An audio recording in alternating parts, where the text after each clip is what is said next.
బియ్యం ఆక్రమణ అనేది కేవీ రావు వీళ్ళు పెట్టిన మనిషే. వీళ్ళు 2014లో చంద్రబాబు లీజ్ ఇచ్చింది, తర్వాత ఎక్స్టెన్షన్ చేసి చంద్రబాబే.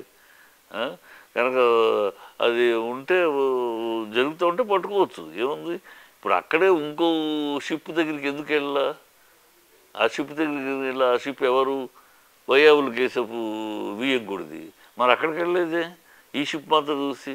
ఇవన్నీ ప్రజలు గమనిస్తున్నారు. ప్లస్ నేను సిబిఐ చెప్పింది అక్కడ డ్రగ్స్ లేవు, డ్రగ్స్ ఏదో డ్రగ్స్ ఆపేసాము, అది పెద్ద హంగామా చేశారు.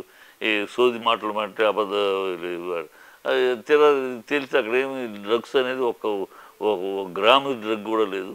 అది ఏదో ఇంకో ఐటమ్ అని తేల్చి చెప్పారు సిబిఐ మొత్తం చూసి. వీళ్ళేమో అక్కడ డ్రగ్స్ సరఫరా అవుతుంది. కాకినాడ పోర్టు పరువు తీయటము, అక్కడ 10,000 మంది కార్మికులు. ఇప్పుడు అక్కడ ఏంటంటే ఈ తలకాయ నొప్పి కోసం అనేక మంది కృష్ణపట్నం రేవుకి గుజరాత్కి వెళ్ళిపోతున్నారు. ఇక్కడ ఈ పోర్టు వదిలేసుకుని. పోర్టు దెబ్బతీయటం తప్పితే ముందు వెనక లేకుండా నిజం తెలియకుండా డ్రగ్స్ సరఫరా అవుతుంది అని చెప్పేశారు.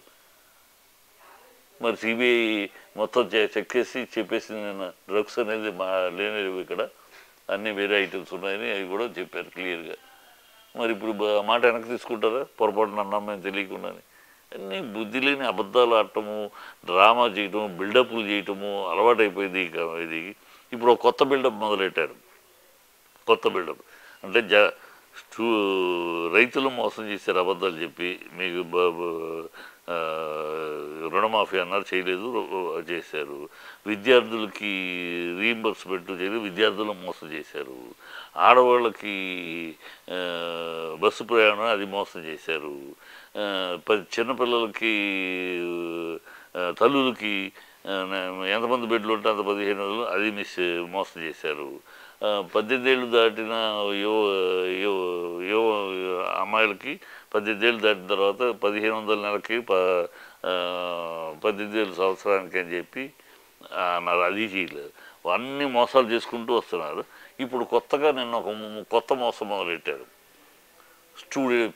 స్కూల్ పిల్లల్ని మోసం చేయడానికి అక్కడికి వెళ్ళి కథలు చెప్పడం, కహానీలు చెప్పడం. వీళ్ళ దగ్గర అన్ని కహానీలు చెప్పి వీళ్ళు మోసం అయిపోయింది. వాళ్ళని కూడా స్కూల్ పిల్లలను కూడా ఇప్పుడు ఒక అబద్ధాలతోటి ఏదో చించేస్తున్నట్టు వెళ్ళిపోయి వీళ్ళే కొత్తగా అసలు స్కూల్లో పేరెంట్స్ మీటింగ్ గురించి కొత్తగా ఏంటయ్యా, ఏదో పేరెంట్స్ మీటింగ్ గురించి వీళ్ళే ఫస్ట్ టైం మొదలెట్టినట్టు పేరెంట్స్ మీటింగు.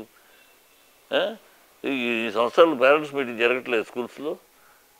ఏమిటో అన్నీ వీళ్ళు ఇప్పుడే కళ్ళు తెరిచినట్టు, వీళ్ళ వల్లే పేరెంట్స్ మీటింగ్ మొదలైనట్టు. ఇది ఏం మాట్లాడతారో ఏమిటో పేరెంట్స్ మీటింగ్ అంటే ఇప్పుడే మొదలై పెట్టారట పేరెంట్స్. ఇన్ని సంవత్సరాలుగా దశాబ్దాలుగా జరుగుతుంది. ప్రతి స్కూలు పేరెంట్స్ మీటింగ్ ఉంటుంది. మళ్ళీ అదే మీటింగ్లో చెప్తున్నాడు, మా నాన్నగారు ఏ పేరెంట్స్ మీటింగ్కి అనేకసార్లు మా స్కూల్లో పేరెంట్స్ మీటింగ్ చెప్పిన ఏనాడు మా నాన్నగారు రాలేదని మళ్ళీ అదే మీటింగ్లో తను చెప్తున్నాడు. ఎందుకు ఈ హంగామా, ఈ డ్రామా, అబద్ధాలతోటి ఒక్కొక్కరిని మోసం చేసుకుంటూ వచ్చి ఆఖరి స్కూల్ పిల్లలు మోసం చేయడానికి ఏదో హంగామా చేశారు నిన్న. ఈ మోసం చేయటము, అబద్ధాలు చెప్పటము, మోసం చేయటము, డబాయించటము ఈ స్థాయిలో జరుగుతుంది ప్రభుత్వం. దౌర్భాగ్యమైన, దుర్మార్గమైన, దుర్నీతిపరమైన, దుస్సాహసమైన ప్రభుత్వం, దరిద్రమైన ప్రభుత్వం నడుస్తుంది ప్రస్తుతం.